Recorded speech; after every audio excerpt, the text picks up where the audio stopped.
Tonight's been a long time coming. I've been working on this for about 5 years, mentoring a couple sort of local guys, and I got pushed into doing this more formally with a larger group. So super glad that tonight's finally here. So I sent you all a little bit of information on what we're doing. It probably all seems super overwhelming and complicated at the moment. Each session sort of builds on the previous session, and so in order to understand the vertical world, we must understand worldviews. Understand the spiritual world, we must understand the vertical world. And so we're going to be recording these just audio only, so if you can't make it, not a big deal. Jacob was kind enough to get the audio recorded, and then I'll provide the slides. So if you guys can't make it to one, it's not a big deal. But there'll be, there's sort of 6 main ones and then 2 sort of bonus ones. But we're going to plan on doing this every other Tuesday for the fall. So if you can plan around that, we'd love to see you here on a recurring basis. Anodos is a Greek term, and it has 2 definitions. The first is pathless, or having no direction, and the second is a way up, ascent, or ascent with purpose. And so the reason for Anodos, the reason for this meeting, is to take us all as men from the first definition to the second definition. I know there's a variety of people here, so there's some of you who are fully engaged Christians. There's some of you who were like I was a couple years ago, just kind of a cultural Christian. You grew up in it, but not engaged. There's other of you who are agnostics, like I don't really believe, but I'm interested, I'm open, I'd love to learn. If I'm wrong, I want to know. And then there's sort of committed atheists. If you're in the last group, you're not going to probably enjoy yourself. You're welcome to be here, but it's going to be painful. So, so what I would say is, I'm glad to meet with you separately. I love debating, so let's do that, just not here. And other than that, before we get started, I'm going to sit down for the actual presentation because I want it to be more conversational. I would hope that you guys could raise your hands, ask questions, contribute, tell me where I'm wrong. But before we begin, there's a little quote here from Plato. Those who are able to see beyond the shadows and lies of their culture will never be understood, let alone believed by the masses. This is a little bit of a gut check moment, because what I'm going to be trying to do in this series is to change your worldview, to take you from a modern worldview with a series of modern philosophies, to take you back to understand the world the way that your ancient ancestors did, the way that ancient Christians did. And it could be a little jarring. It can be a little bit, people that you interact with might not understand what you're saying or why you believe what you believe. And so this is sort of a Matrix Morpheus moment. If you take the red pill, you can go back to sleep and believe whatever you want. If you take the blue pill, we'll see how deep the rabbit hole goes. I don't know how that's saying. That's pretty close. So yeah. But the good news is, in the land of the blind, the one-eyed man is king. So there's a benefit to having this secret knowledge as well. And with that, let's get going. Any questions before we start? Okay. I hate this slide. It's my least favorite slide. I'm going to move fast as quickly as I can. I've been told that we need context, who I am, how I got here. And so the intent of this is to not be promotional or anything like that, but to give you a sense of how I got to where I am. My name is Derek Balsley. I'm the founder and CEO of the Art of Education University, former CEO, now chairman. I retired a few years ago at 37, I guess. So probably not fully retired here. But I built a company called the Art of Education University with my wife, and we started in about 2011. We started in our garage, like a lot of startups do, and it was just the 2 of us.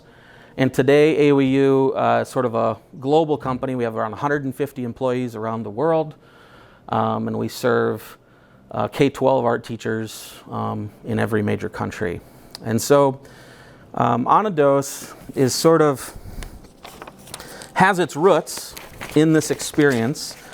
As a CEO what I always tell people is that you're really in kind of a pressure cooker. You kind of absorb and learn and grow faster than you otherwise would, not really as a CEO, more as an entrepreneur, because you have to in order to survive, right? You're constantly on this, are we going to die yet? Are we going to die yet? Are we going to run out of money last month? Can we make payroll? Are we going to, be able to fulfill this order for customers?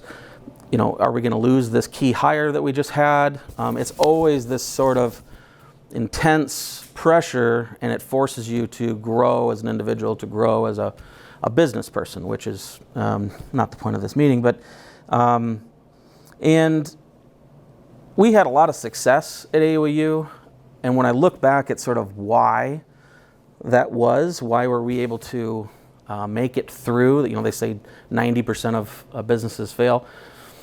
I think that the reason is intimately tied to the Anodos series here, which is we started with a worldview, we started with a problem, we started with there's something wrong in the world and it should be fixed. It should be a different way.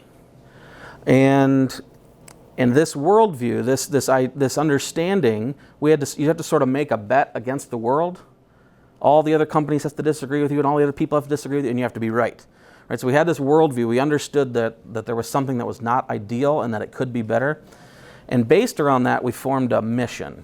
And our mission was sort of our guiding light. This was sort of the beacon or the city on the hill that said, okay, every decision should be based around this mission statement. If your worldview is right and this problem exists, the mission should say, well, we're going to solve this problem. We're going to do this great thing.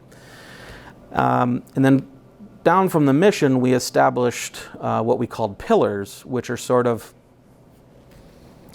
the way in which we, as a team, would work together. These pillars would say, we're going to treat each other like this and not like this. We're going to act like this and not act like that. We believe in these values effectively. And then finally, we had our practices, which are for a leader, an example of a practice might be you hold weekly one-on-ones with your staff. So each employee got time with their manager every single week to just talk about whatever they wanted, and it was purely the employee's time. And little practices like that would be our way of implementing our values into the business, sort of formalizing them. And so this isn't a business meeting. We're not here to talk about business, but this was how I'm getting us into where we're going. And I think that the patterns that we identified within the business are sort of universal patterns. You can apply these patterns to your home. You can apply them to government. You can apply them to organizations that you're in. It really has to do with this process of starting with a worldview at the very top, moving down into your head, into your reasoning abilities, into your heart and how you actually operate in the world, how you actually embody those beliefs, and then into your practices where you actually get your hands dirty and do. And so you'll see this pattern popping up as we move through the series. And so this is a list of our pillars that we had in the company. And the pillars were things that was basically like patterns that we identified in people. So one thing we realized is that a lot of people under-communicated things. Like they wouldn't, they're going to be late on a project, but they wouldn't tell anyone, right? Or they had a problem with somebody, but they didn't want to say what it was. And so we identified that we had to really be masters of communication. If we were going to be a thriving company, if we were going to fulfill our mission, we really had to be good communicators. And so what we did was, instead of having the same conversation over and over and over again with different people, we would establish it as a pillar. We would announce it to the company. We would train it. We would teach it. We would remind people. And then when we did reviews, an employee review, that would be one of the topics we'd bring up. And we'd say, okay, communication, how you doing? You did this good the other day. You did this great the other day. You're rocking this one. Don't worry about that pillar. It's a strength, not a weakness. I have the truth-seeking pillar added here. This was a later pillar that I added. And the addition of this pillar caused a lot of controversy. And I didn't see it coming. And the controversy that it created was some people don't believe in truth. And this was kind of jarring to me. What do you mean you don't believe in truth? And so this, the comment that I got was, this is entirely too religious for work. And I laughed out loud because at that point, I didn't believe in God. I literally laughed out loud. I was like, what do you mean it's too religious? I'm not religious. I grew up in a religious family. I went to church and all that, but I don't believe. So I can guarantee you it's not religious. But in retrospect, they were actually right. It is highly religious to believe in something as simple as the truth.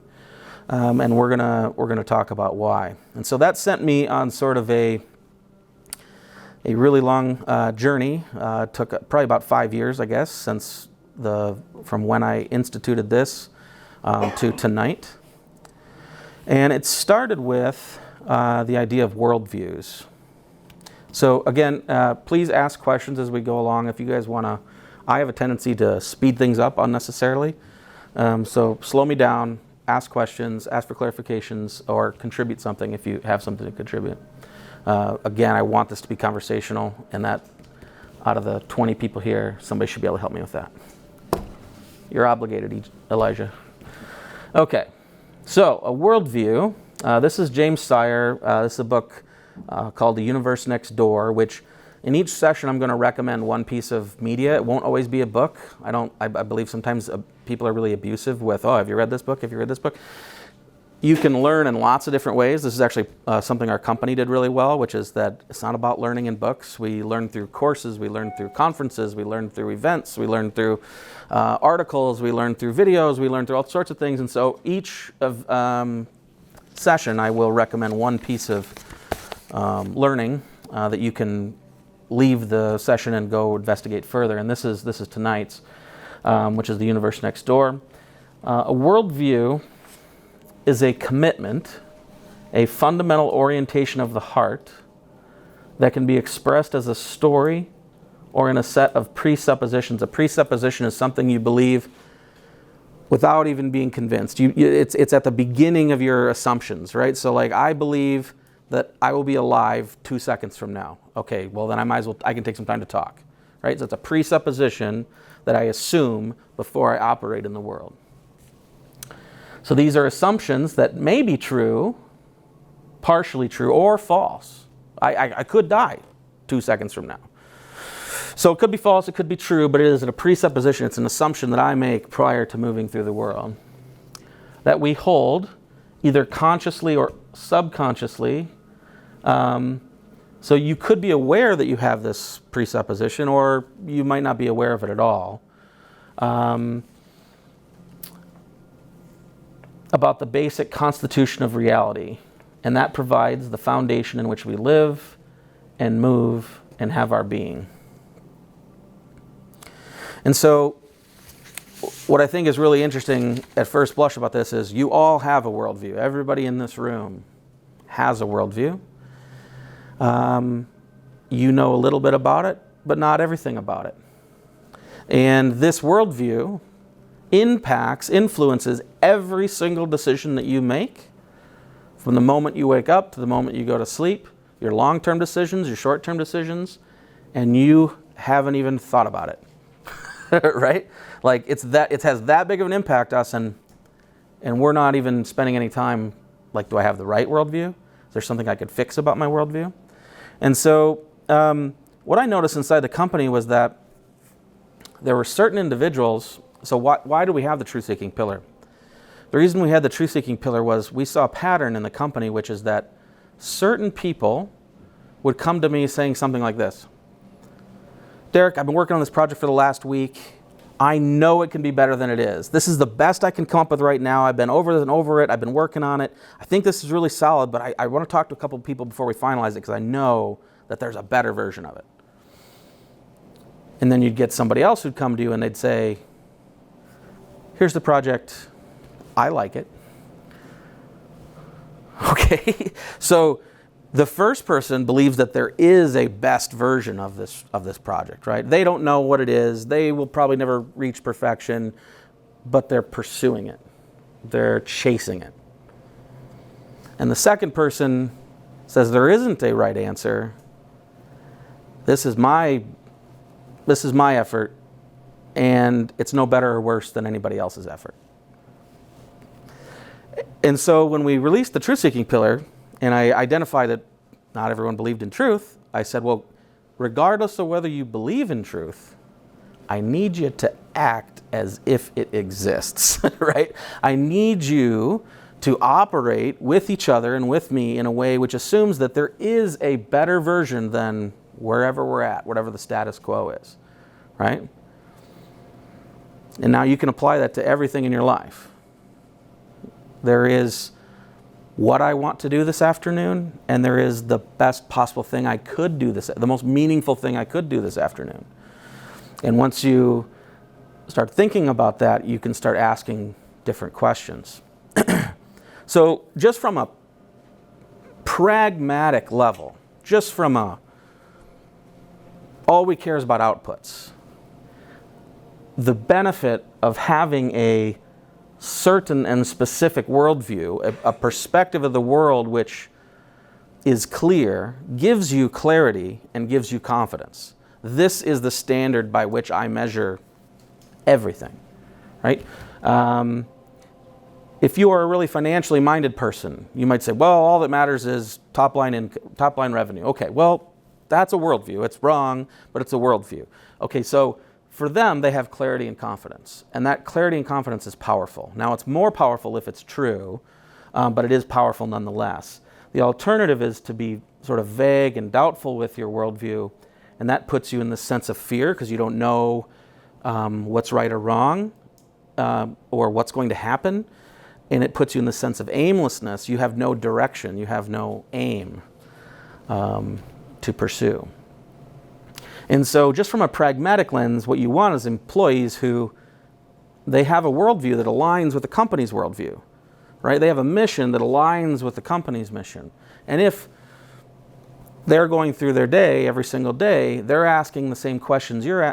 Any question that comes across their desk, they're answering them in kind of the same way you'd answer them because they have an aligned mission, an aligned worldview.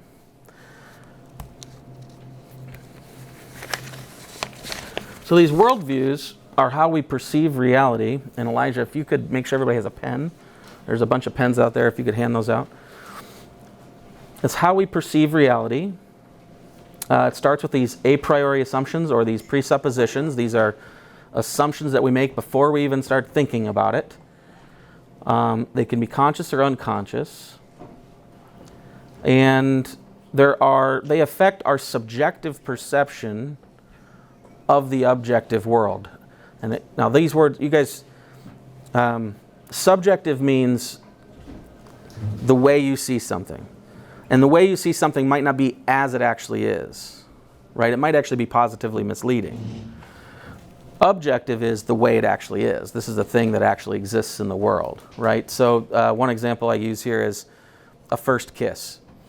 A young couple who's having their first kiss, one of them had a childhood, a normal, healthy childhood. Another one had an abusive childhood or a sexually abusive childhood. That first kiss has two very different subjective perceptions of the same objective kiss, right? They both see it differently. One sees just love. The other one sees love and danger, love and threat. Right? And so they both have subjective perceptions of the same objective reality. So the analogy that I find most helpful here, there's several analogies you can use to think about worldviews. You can think of it as a story, you can think of it as a foundation of ideas, but I think the most valuable is as a telescope. And so on the, and using the analogy of a telescope, there's lots of lenses inside of a telescope. And each one of these lenses can be a good lens or a bad lens. It can be organized properly, organized improperly. But some of these lenses help you see the world more clearly. But some of these lenses can make reality seem a little blurry, might blind me from reality, might twist reality and make it all deformed. And so what I'd like to do is just take a couple minutes, and the last page of that you got here, there's a big telescope on the back, that says My Flawed Worldview. What I'd like to do is take 3 or 4 minutes here and have you guys fill these out. And what I want you to put on there is things that affect your worldview in the deepest possible way, right? So I am a child of Mitchell County, Iowa, right? So I have certain agricultural values, all right, or I have certain Protestant Midwestern values, or whatever it is. So one of these lenses that I could identify on here is rural Midwestern Protestant, or something like that, right? Or I'm the son of Brad and Jill Balsley, and they taught me that hard work is really important. So write down positive lenses that you think are important about the way you see the world. And then force yourself, if you could, to try and write down some that might not be great lenses, that might actually harm your ability to understand the world. Try to write down a lens that maybe sends you into something less than your ideal you, right? Maybe you had an embarrassing moment as a child, and that, I can never go in front of people from now on, right? And so really people aren't that scary, and speaking in front of audiences isn't that scary, but I can't do it because this bad thing happened to me. And if it's highly personal, obviously you don't need to write down, but just take a few minutes to reflect. What are your good lenses? What are your harmful lenses? What lenses are twisting your reality? Yes, James. Yeah, that's a good question. I know how hard it is to speak in front of people, and I appreciate your bravery, being brave to present this tonight. So should we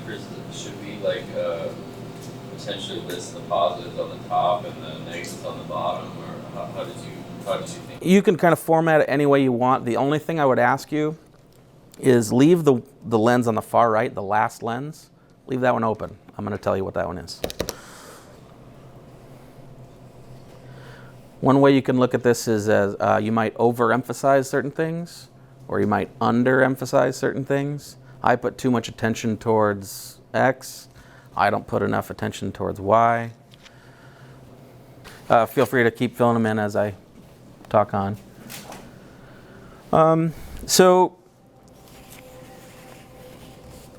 as we talked about earlier, inside of our company, this worldview, this understanding of here's the world and there's something wrong with it, informed the mission of the organization. How it was that we're gonna, what is it that we're here for? Why are we here? What are we trying to accomplish? In the same way, our worldview as individuals affect our beliefs, right? So if I understand that if I have a really, maybe defeatist attitude or something, I might be really predisposed to conspiracy theory, right? When conspiracy theories are fun, by the way, so I'm not judging. Right, so our worldview, this being open to a certain line of thinking, might predispose you to having certain beliefs. And then it will also affect your heart. It'll affect the values that you have, the prioritization that you have on different topics. And then that leads all the way down to our behavior, right? So it starts with an understanding of how you see the world, and it lands all the way down in what you're doing every single day as a result of this worldview. And so this is why we want to give it some attention and contemplate what's right about our worldview, what's wrong about our worldview, and what we can adjust, what we can amend. Another way of looking at this, I think I said this, is it's what we love, what we care for, what we attend to, what we worship. What's at the very highest point of your priority list, your hierarchy of meaning? This is what informs your worldview the most. Now, this idea of a worldview, this isn't like some just weird thing that James Sire made up. This is a universal truth. You can find it in Greek philosophy. You can find it in Scripture. You can find everything. They use different words for the same thing, but this is from the business world. Stephen Covey, some of you might know. Paradigms are powerful because they create the lens through which we see the world. So he's using the word paradigm. Jan Martel, the famous author, the world isn't just the way it is is how we understand it. And in understanding something, we can bring something to it. right? So if you can understand your worldview and you can change your worldview, then all of a sudden you're sort of living within a story that you can control. In Romans 12:2, do not be conformed to this world, but be transformed by the renewal of your mind, that by testing you may discern what is the will of God, what is the good and acceptable and perfect. Right? So don't be motivated by this, by these passions or by these temptations. Be motivated by what's at the top, by what's at the very highest point of your hierarchy of meaning. See to it that no one takes you captive by philosophy and empty deceit, according to human tradition, according to the elemental spirits of the world, and not according to Christ. Right? So, what's at the top of that hierarchy really, really matters. And the world gives you all sorts of ideas at what should be at the top, whether it's sex or money or fame or anything else. There's a lot of dangerous things you could put at the top of the list. I want to ask a question here. See if we can get some answers. You can just yell them out or raise your hand either way. What would be the consequence? What could be the consequence if your worldview is wrong? Can you just give me one consequence of one scenario in which one part of your worldview might be skewed? Nihilism for me. Nihilism, yeah, that's a big one. Okay, so if you don't think that there is meaning in the world, you might end up Screwed. thinking everything, this life is meaningless. Why am I here? I shouldn't even, there's no reason to wake up in the morning. I might as well die. Okay, so that's like an extreme. Yeah, so that's the total end conclusion of a really big mistaken worldview assumption. That's right. That's right. Any others? Make bad decisions. Yep. And that kind of leads us to the next one here, which is, what if your family's worldview is wrong, or society's worldview is wrong, right? So like our negative worldview affects the people around us and the people that we love. And if our family's worldview is messed up, that's going to produce consequences for me. If my daughters, just think sex is just a great thing to do and they should do it as much as possible, and they have children out of wedlock, that affects me. I'm going to be paying for that hospital bill, right? That kind of thing. And that's just the beginning. But you understand that your worldviews, if they're twisting reality, can hurt those around you that you love. Your family's worldview can hurt themselves and you. Society's worldview can lead us to societies that are flawed in some very serious ways, dysfunctional. But if your family's worldview is off and yours off, do you know that it's off? Do you know that it's wrong? That's the hard part of this, is that most people will determine whether they have the right, they won't think about worldviews, they won't contemplate them, but they will use certain markers to say whether I'm okay or not. And one of those markers is, well, what's everybody else doing? So, everybody else is chasing the dollar. Well, everybody else is on Snapchat until 1 a.m. Things must be fine, right? So there's all sorts of things that can misinform whether or not your worldview is wrong. And you're exactly right that most of us, including myself, live in this state of not reflecting on our worldview and just operating, right? And we might feel those frictions. You might feel those frictions. I have a worldview that I hate cops. And that cop pulled me over for a stoplight the other day, and I told him to go fuck himself. And then I went to jail, right? So that was a flawed worldview, where I'm castigating an entire group of people because I don't like cops now, and I applied it to this person who didn't make a mistake at all, and now I'm in jail, right? And so those little frictions down at the very bottom in your behaviors throw themselves, hopefully, if you're wise, make you reflect on maybe there's something wrong that I'm doing wrong. So this doesn't just affect us.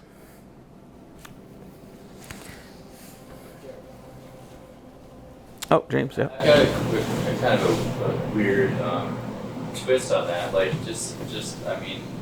where my thoughts kept going was when I first went to college. I was a basketball player, and basketball was like everything to me. I was obsessed with it, and it's like, okay, are you an athlete? Are you a basketball player? So I meet people, especially men my age. I'd be like, "Hey, you play basketball?" And they say no. I'd be like, "Oh, well, oh, shoot, look at the time. Well, see you later." You know, I had no time, and it wasn't even an exaggeration. I didn't even have time for someone who wasn't in the same sport as me. It was like that was my worldview. It was just like if you weren't an athlete, yeah, of course, if you played football or something, we could maybe convert you over to being a basketball player or something like that. But at the end of the day, it costed me so much in terms of relationships. But I had the privilege of having this RA, resident advisor in college. His name is Casey Solgus, and for some reason I was his favorite, the guy on the floor. But it was only because he saw something in me I didn't see in myself. He said, "James, you think you're an athlete, and you are, but like every time I get with you and talk with you about stuff, we're always talking about God, like all these deeper issues. That's not." And so, but I had an experience some years later where I can't go into all the details, and I won't, but where it changed me, where I started to see everybody more as brothers and sisters than I did with you had to fit inside of a certain context for me to relate to you, and that worldview of me being like this, you need to be a basketball player for me to relate to you. There was a worldview, and it crushed a lot of opportunities, and so potentially. Yeah, so this is like a concept of opportunity cost. So if you we're kind of like skipping ahead sessions here. So no, this is really good. But so we got like this pyramid, right? And this pyramid of hierarchy. And as you move to the top, there's room for less and less things at the top. And if you make something the top of your hierarchy, it means that everything else can't be. Right? So this is, in business, we call this opportunity cost, which is if you decide to do one thing, you're simultaneously deciding to not do everything else. Right? You guys are in this meeting right now because you think that this is valuable or going to be important to your life, and you're deciding to not do all sorts of other things that you could be doing. Watching TV, going to your daughter's band concert. Sorry. But yeah, that's a really critical thing, which is be careful of what you put at the top of your importance hierarchy, what you put in the top of what you love the most, what you worship, what you prioritize, because that comes at the expense of literally everything else. Okay, so we like to think that we make our own decisions, and it's kind of comforting to think that, well, our worldview is what decides makes our decisions. But the reason I had you leave that lens blank on your sheet is that some of the things in your worldview you have absolutely no control over, or virtually no control. It's very difficult for you to control it. So unfortunately, we're all like fish, and postmodernism is the sea that we swim in. This meme captures it pretty well, which is, I don't always make decisions, but when I do, I let society do it for me. So society fills in some of the blanks on our worldview. And you can go ahead on your sheet and just write in post-modernism on your final lens. And I know this about you without knowing any of you, because this is woven in and embedded in every aspect of your existence. When you turn on the news, you hear a postmodern news. When you read a book, you read a postmodern book, unless you're reading an old book. If you're watching a movie, you're watching a postmodern movie. And this is just a consequence of the time in which we exist. Even when your business philosopher's theory of worldview was very postmodern. With the way that he spoke of worldview. In other words, the world wasn't concrete. It was malleable by what he wanted to be. Yes. I think Sire does have an objective view of the world, but it probably wasn't over. It wasn't Sire. It was another guy. Oh, okay, got it. Yep. So what is postmodernism? Now, you do not need to memorize this at all. I'm giving it just so you understand it in this moment. This is not like critical for you to know this so that we can move on or anything like this. I just want you to, as I read this, do you recognize any of this in your life? Do you hear people talk like this? So postmodernism is a worldview which rejects transcendentals. Transcendentals are things like truth, beauty, goodness, justice, love. These are things that are immaterial. You can't put it in a beaker and prove that it exists. And yet we sort of have to assume it exists in order to live, right? So postmodernism says that's bullshit. None of that stuff really exists. And it also rejects meta-narratives. Meta-narratives are like Christianity is a meta-narrative. That's the story in which you live, right? So if you're a Christian, you believe that there is God, Yahweh, there is the Father, Son, and the Holy Spirit, and that is the meta-narrative that you live in, right? If you lived in the Lord of the Rings world, then your meta-narrative would be Saruman and Sauron and all this different kind of stuff, and you would be living in that galaxy now, or in Star Wars, whatever it is. So postmodern meta-narratives are just like efforts to encompass all of reality in this one story. Postmodernism says that that's all bonkers. There is no narrative. There is no one narrative that unites everything, which is kind of hilarious because postmodernism is a meta-narrative. Because it's trying to tell you that this is how the world works. This is how the whole story is set up. So postmodernism assumes that all objective claims, so if I say it's bad to rape innocent little 3-year-old girls, postmodernism considers that an objective claim, and that's oppressive. And it's oppressive because some people might not share that view, right? So if I say hard work is valuable, it's good to have hard work, they would say, well, that's your opinion. Hard work isn't actually good. There is no good. There is no hard, really. What's hard for you might not be hard for somebody else, right? And so it's all, any claims of there being objective truth or objective goodness or objective beauty are rejected by postmodernism, and they say, this is just an attempt to force your views onto other people, okay? So now you're probably starting to, oh yeah, I heard some lady talking to me like this, right? Yeah, she had purple hair. So it's highly associated with sort of ancient feminine of inclusion. So it gets really complicated, so I'm not going to dive into this yet. But basically, like, inclusion just means everything's acceptable. This is acceptable, that's all acceptable, and nothing's more acceptable or less acceptable because it's all the same. It's subjective relativism. There is no way you could act better or worse. There is no right or wrong. There is no good or bad. It's all just your opinions, and we all vote. And so in ancient understandings, this is highly associated with chaos, because that is sort of the logical conclusion of this. If there is no good way to be or bad way to be, well, then why not do horrible things? And really, why do anything? And to Pastor Steve's point here, why wake up? Like, why do anything?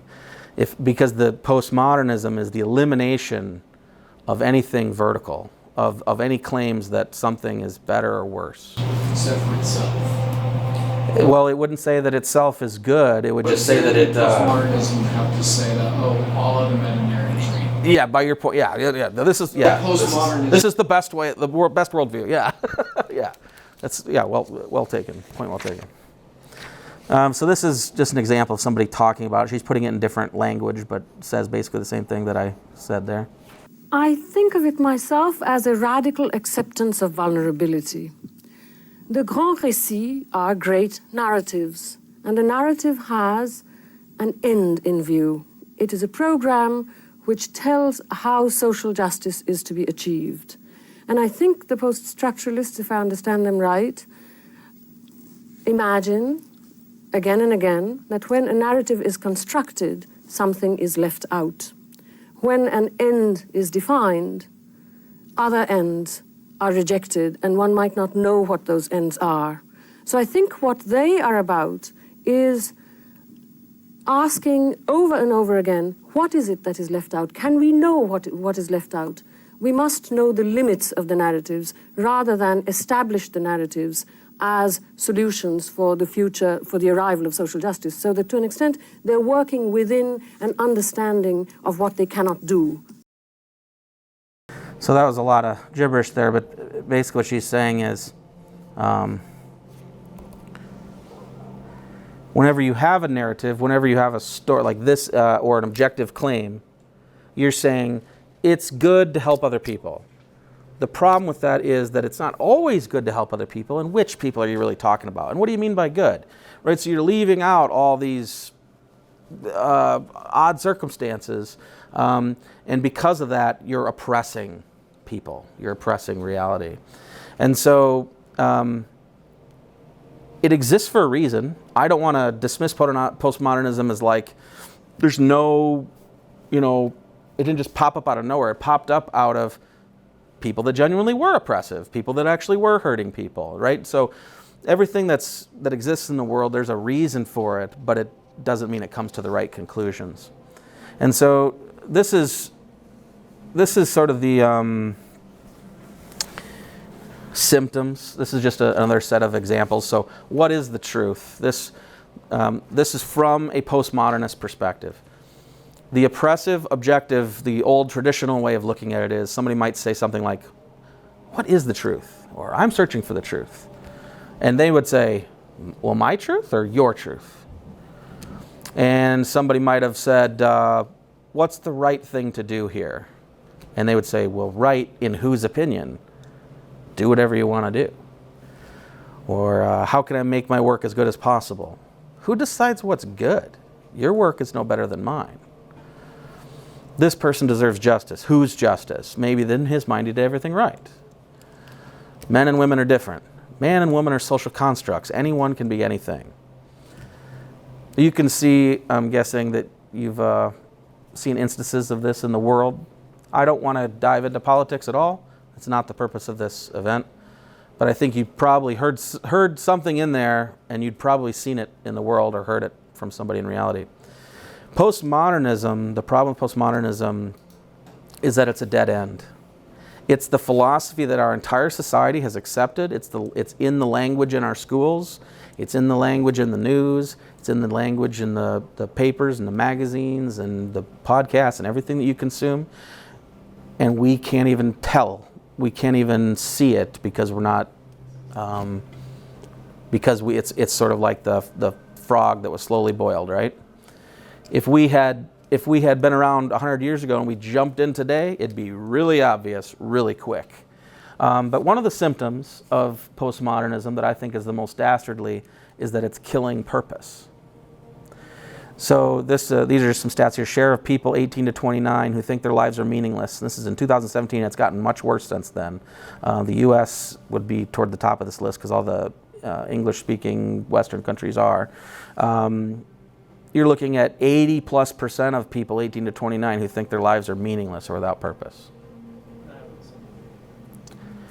And you're like, whoa, that's crazy. Why would that? Because that is the logical conclusion of postmodernism. It's not random. It was destined to be. As soon as we assumed the postmodern worldview, the consequence was meaning would be stripped from the world. It's killing our churches. It's killing the things that unite us. We used to unite under belief systems, under a series of values, under a series of worldviews, which led to beliefs, which led to values. And now we're identifying ourselves based on our differences, based off of what separates me and you. And as a consequence, it's having an impact on our entire society. And I wouldn't be surprised if most of you can sense this at some level. You've seen it at one level or another, not the least of which would be just the political division. And so every business has a life cycle, and you sort of start in this world where you're trying to figure out what's right, you're trying to figure out what works, you're trying to figure out what's the best way to solve this problem, what's the right mission that we should have, and how should we go about solving it. And you move into this world where you identify certain patterns that work, and you say, oh, that worked, they really like this, let's do more of that, and you have this growth, and then you reach this maturity, and what happens at the maturity is everybody's fat and happy, and they got all the resources they need, and people are well paid, and all this kind of thing, and all of a sudden everybody forgets about what got them there. They forget about the customer, they forget about the mission, they forget about that it isn't about the money, it was about the worldview, it was about the problem. And the money sort of flowed from that rather than the point being money. And so things begin to decline, things begin to die. And this pattern is Ray Dalio, I don't know if any of you follow him, but he identifies the same pattern in empires. Empires have this long, like 200-year cycle, and they go through, you start with peace and prosperity and productive growth. You get to sort of this debt bubble. He puts it all in financial terms because he's a financial guy, but you could put values on this arc. You could put community on this arc. But basically, empires go through the same thing, and it's all caused inside the company, inside your relationships, inside the empire, inside the country. It's all based on sort of the same cycle. Have you guys seen this meme before? This is one of my favorites. Take a second to read it if you can. Hard times create strong men. Strong men create good times. Good times create weak men. And weak men create hard times. And so why is it that all these things, why do businesses and empires and people all fall in the same pattern? And the bottom line is it's just human nature, right? So when things are hard, when things are tough, when we don't have the resources or when we're under attack, your priorities get real clear real fast. The vertical world all of a sudden becomes visible, and you can see the things that really matter right now, blocking this sword from stabbing me, life, protecting my family, and the things that aren't as important. And those values, identifying those clear priorities, lead to great cultures being built, great families being built, great businesses being built, great societies being built. Because what works, what's good, what's true, what's beautiful is actually being enacted in the world. And then once these great times exist, same as the company. Everybody's fat and happy. Everybody's got the resources they need. We don't need to think about what's best anymore. We just need to work on inclusion. Meaning, make sure everybody's in the fold. We got some extra cash. Maybe we should just hire, a few extra workers. Or we should, whatever it is. All these bad decisions flow from not actually needing to think about and care about what's best. Right? And so in a society, in our society, for instance, we've founded on liberty and freedom and small government, whatever that is, right? And so, but when we got a lot of money, like, why wouldn't we institute this new government program? Why wouldn't we add this new system, right? We'd be cruel not to. And so a series of decisions get made based on these assumptions that the money will always flow, the resources will always be there. We lose track of what's truly important. We prioritize the fringes, and we flatten everything. We say, well, what was important is no more important than anything else, right? That was just an oppressive, that was you forcing your values on me. And really, what we should do is just include everybody and equalize everything, and that would be fair. But that's really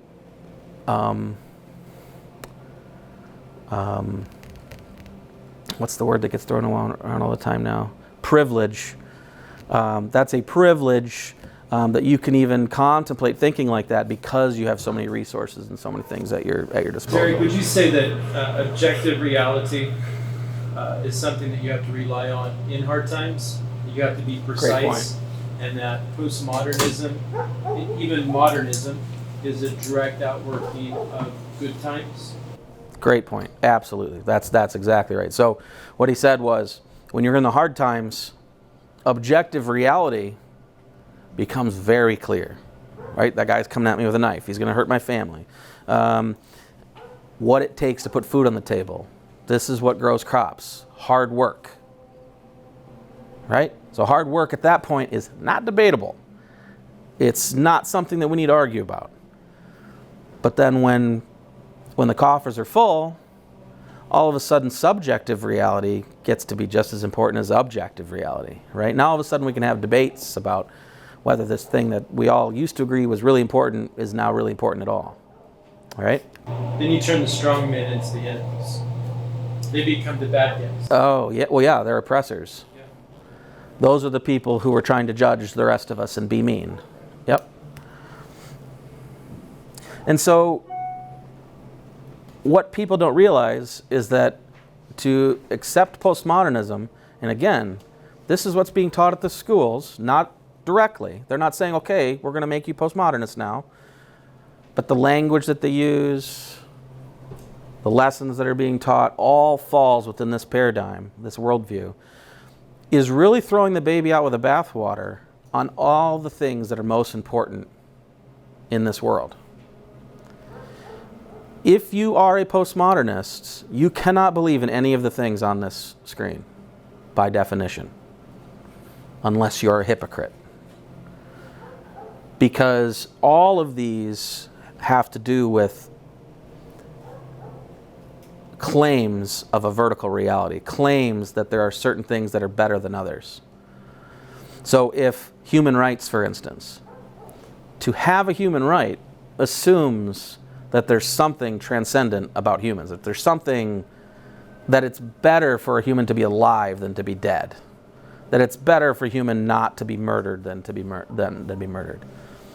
Human rights assume that, and postmodernism can't operate with those sets of assumptions. In fact, those assumptions sort of get in the way of what we need to be doing, which is democracy, to vote on whether or not you actually get human rights.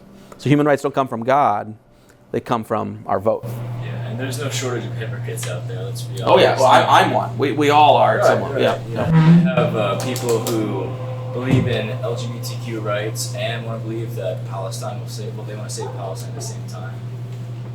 Sure, yeah, contradictions and everything. And part of that is, which part of the story you look at, and yeah, but yes, you're exactly right. It's everywhere. And unfortunately, part of postmodern, if you adopt a postmodern mindset,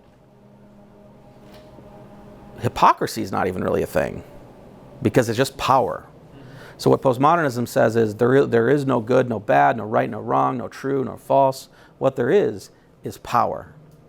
And whoever outvotes the other, whoever physically dominates the other is in power, and that's the only thing that we're all here fighting for. So we'll go back to this slide, but I think it's basic. It's sort of definitional here that if you let postmodernism live, all these things must die. Okay. I'm sorry. There's going to be a lot of big words on this next slide. Again, the goal here is not to memorize these. There is no test. But I'm showing you these words just so you can have this momentary understanding of it to give you context. So what I'm showing here, this says ancient Christianity, and then on the other side it says secular postmodernism. All the things that are in postmodernism, it's made up of a series of philosophies. So it's a worldview that sort of encapsulates a whole bunch of other worldviews. And I'm sorry, if there are people here who are like philosophers and stuff like that, there will be small errors and technical failings with what I say. So that's not a thing that I care to spend the time to get perfectly right. But nominalism, individualism, materialism, relativism, these are all secular, postmodern values, beliefs, philosophies. What's interesting is that your Christian ancestors had absolutely none of the same ideas. They saw the world completely different. You're a nominalist, they're a realist. You're an individualist, they're a communitarian. You're a materialist, they're a dualist. You're a relativist, they're a universalist. And so we sort of stand, using the other analogy here of like this is like a foundation of understanding. We have a series of philosophies in the black: nominalism, individualism, materialism, relativism. And from our perspective, from a lot of people's perspective, Christianity might seem kind of hard to understand. I don't get it. I don't see how it applies to me. I don't, do I even really need this? You know, it's just me out here. Could you explain, and the reason I'm asking is I think that every one of us in here to some extent will hold some of these relativism, materialism, individualism, and nominalism without knowing that we hold them. Yes, yes. So would you Define take them. just a moment? Yes, I will. I actually got, you're right ahead of me there. Oh, I'm sorry. Yep. I'm avoiding the long-worded slides as long as I can. And again, it is not important that you guys understand what these words are necessarily, but just for a moment, understand it so you can reflect on it and say, do I hold this? Do my loved ones hold this? Do I see this in my child's work that's coming home from school? So yeah, you're standing here with a certain set of assumptions about this certain worldview, about how the world works.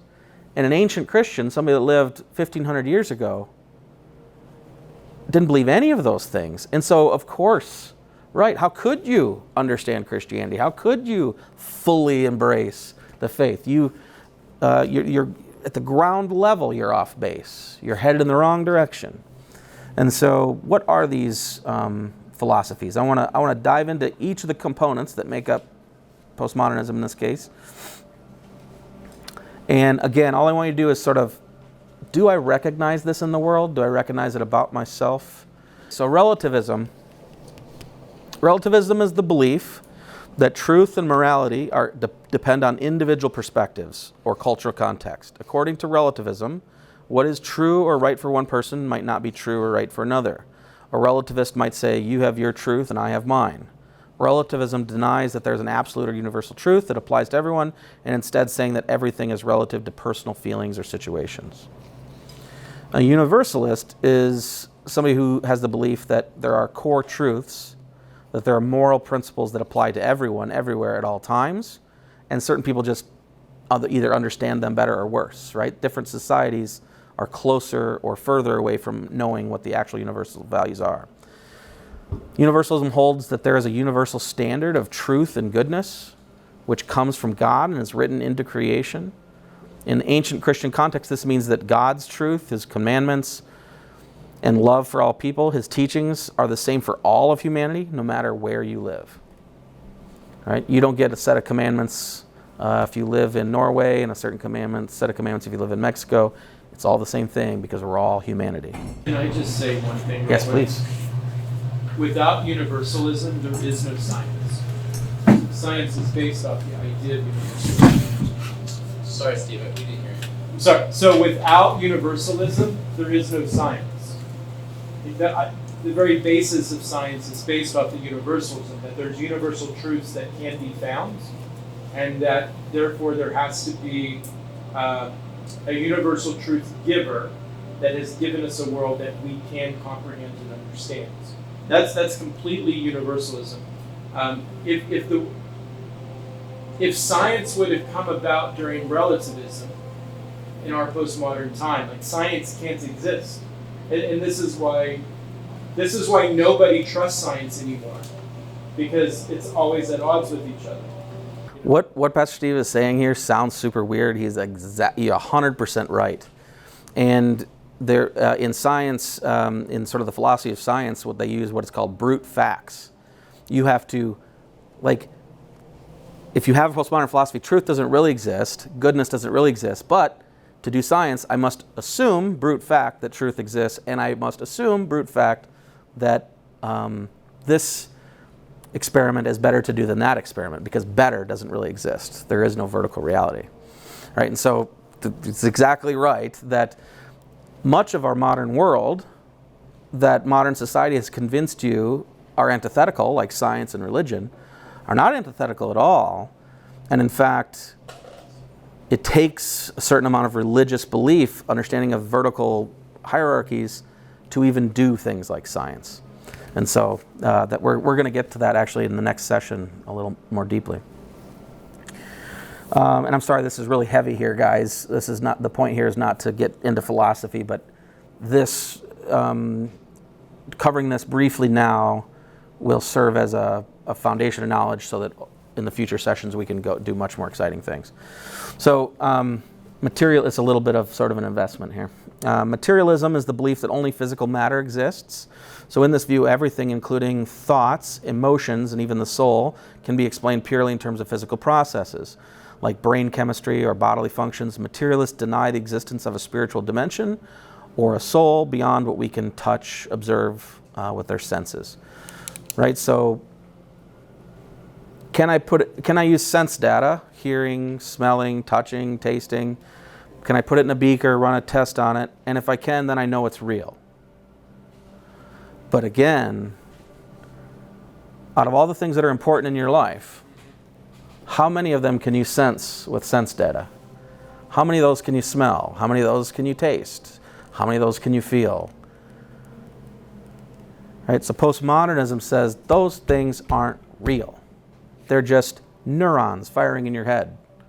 There is no love. A material part, the physical, our bodies and everything we can see, and the spiritual, our souls, truth, beauty, goodness, math, logic, etc.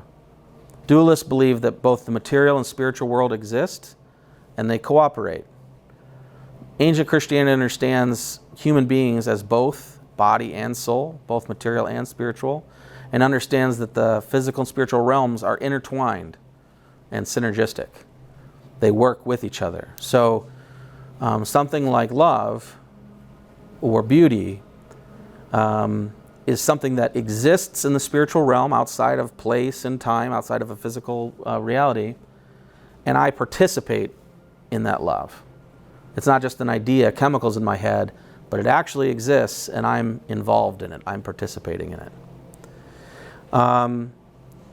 You see this in Christianity. This is the seen and the unseen. This is the visible and the invisible.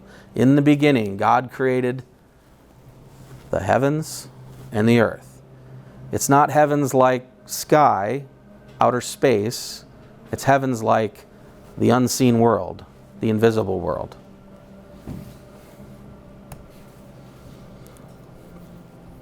Last, we have nominalism and realism. So nominalism, and this one's kind of associated, it's pretty similar, it's got a lot of similarities to materialism, and maybe for our efforts it's so similar, I don't know, I shouldn't even separate them, but nominalism says that universals are just social constructs, fake categories that we make up to group things. So for instance, when somebody says something is good, it's just a way of describing their behavior, but there's no actual goodness. Nominalists believe that only individual specific things exist, and our words are just ways to describe them. But if humans didn't exist, neither would goodness or truth or beauty or anything like that. Right? So it's just ideas in our head, fake categories. Realism says these things are real, and our words that we use are efforts to describe something that truly exists. Right? So yes, love is just a word, but love isn't an arbitrary word. Love points to something that is true, something that actually exists in the real world. So when we talk about goodness, we mean actual goodness, that it really exists as a real quality that's shared by good people or actions. Realists believe that there are real qualities and ideas that exist in the unseen spiritual realm, even if we don't see them. Ancient Christians saw this as the language of creation from God's mind.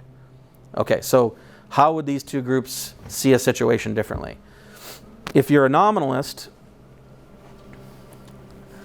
and you're just looking to biology for answers, they might say that it would be totally acceptable to kill all the lowest people on the org chart so that we could harvest their organs to give it to the people at the top of the org chart because they're more valuable. Biology doesn't say that's wrong. Finance doesn't say that's wrong. And yet, for some reason, every single person in this room in your heart knows that's wrong. And I would argue that you didn't have to be in a society to know it. I think it's written on your hearts. I think God gave it to you from birth. There's no culture in the world where it's okay to walk up to an old lady who can barely walk and punch her as hard as you can in the face. That's not something that a different culture landed differently on, right? So there is the ancient Christian understanding is that there is real goodness in the world. This isn't just an idea. It's not subjective. We don't get to vote. What we get to do is to try and discover it. It's something to be discovered, not invented. Okay, so that was heavy, super heavy, sorry. If we can boil all those slides down, all those words, down to one simple slide, this would be it, which is that the postmodernists say all that exists is matter. Atoms, molecules, and to understand the world, we break it down into smaller and smaller pieces and see what those smaller pieces are made of, and then you understand the world. The claim of ancient Christianity is quite the opposite, which is that there is matter, but more importantly, there is what matters. There is material truth and there is spiritual truth. There is earthly truth, there is heavenly truth. Now, this is not something that's, if you get into like people who debate this kind of thing and you get into deep into philosophy, you might be thinking, this is just bullshit, like Derek's just giving us the Christian story or whatever. There is no philosopher who disagrees with what I'm saying, a modern philosopher of any consequence. They would say that you're exactly right. David Hume sort of put this to bed. He said David Hume is not a Christian philosopher. He was anti-Christian, but he pointed out that people like Nietzsche were wrong. Nietzsche thought that you could make up your own values. We don't need Christianity. We don't need these other belief systems. We can just reason our way to good morals. David Hume pointed out, no ought, how you ought to be, can ever be derived from an is. You can't look at the world as it is and say, oh, well then we ought to do this. In other words, so what is and what we ought. In other words, I guess I didn't have in other words, sorry. Another way of looking at this is that in the postmodern worldview, there's meaningless material and there's nothing else. There's meaningless material and whatever the hell you want to do with it. And the ancient Christian view would be there is material, and all this material has potential. This material embodies spiritual reality, meaning it physicalizes the spiritual reality, right? So if I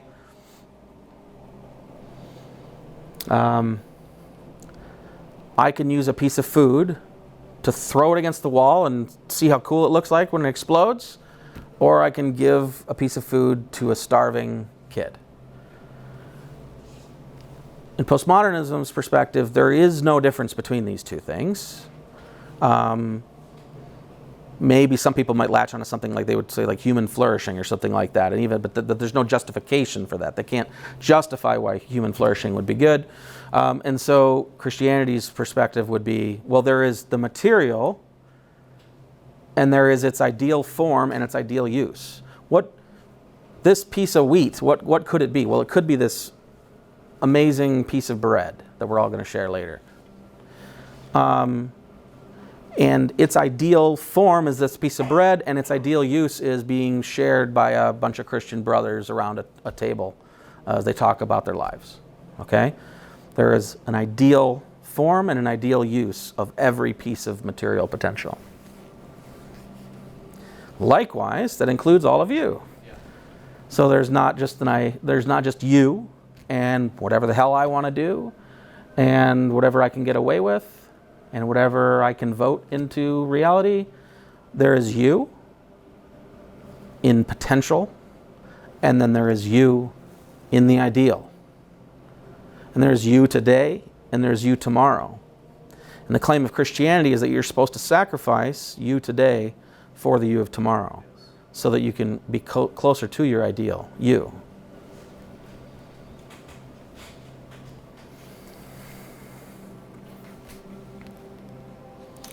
This is kind of complicated, but it sort of dives this a little bit into the future sessions.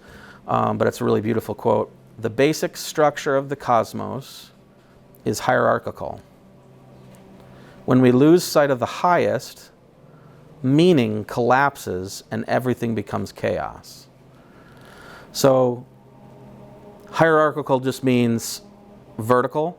I prioritize this over this. I spend my time here. I put my care here. I put my love here. I put my attention here.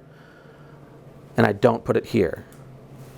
And what he's saying is that, and even to go through the world, like right now, there's a million things you could be looking at. There's a million things in this room that you could be looking at. You could be looking at that leather couch in front of you and this grain versus that grain. Why is this piece of leather going that way and this piece of leather going that way? There's an infinite amount of detail in front of you right now, and yet you're all looking at me. Because I'm at the hot top of your priority hierarchy right now, in this moment. That's sad, but it's the reality. Okay? So he's saying the basic structure of the cosmos is hierarchy, and the way we see the world is hierarchy. We're always deciding at every moment, what's my priority? What's next? What's the thing I value most? This is how we live. This is how we go through the world. And when we lose sight of this vertical, meaning collapses. Meaning goes away, because that's what meaning is.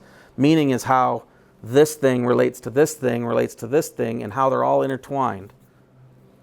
That's what meaning is. And if you get rid of this, because this is oppressive and mean, and you're just left in flatland, then meaning is gone. Purpose is gone. We skip to the end, get to nihilism, and die. And so we all have to decide, is that the way the world really is? Is it meaningless? Does my life really have no purpose? Or is there meaning in the world? Is there good in the world? Is there truth and beauty and love in the world? And how do I participate more in those high things and avoid participating in the low things? And as Jonathan here says, that basically ends in chaos. Chaos is everything's the same, nothing matters. And when you call it what it is, postmodernism, what it is, chaos, now you can read old books, you can read old stories, you can read the flood of Noah and see totally different details. Because that flood wasn't just a physical flood of water, it was a flood of chaos. It was a symbolic representation of what happens when you turn your attention away from what's highest and you don't focus your love and attention upward. The flood comes for us all if our attention's not directed appropriately. And so again, and we're at the end here. What I would ask you is, do any of the things on the screen matter to you? How important are they? How important are they to you that your kids have these things? That your wife has these things? Is it a big deal or a little deal? And if it's a big deal,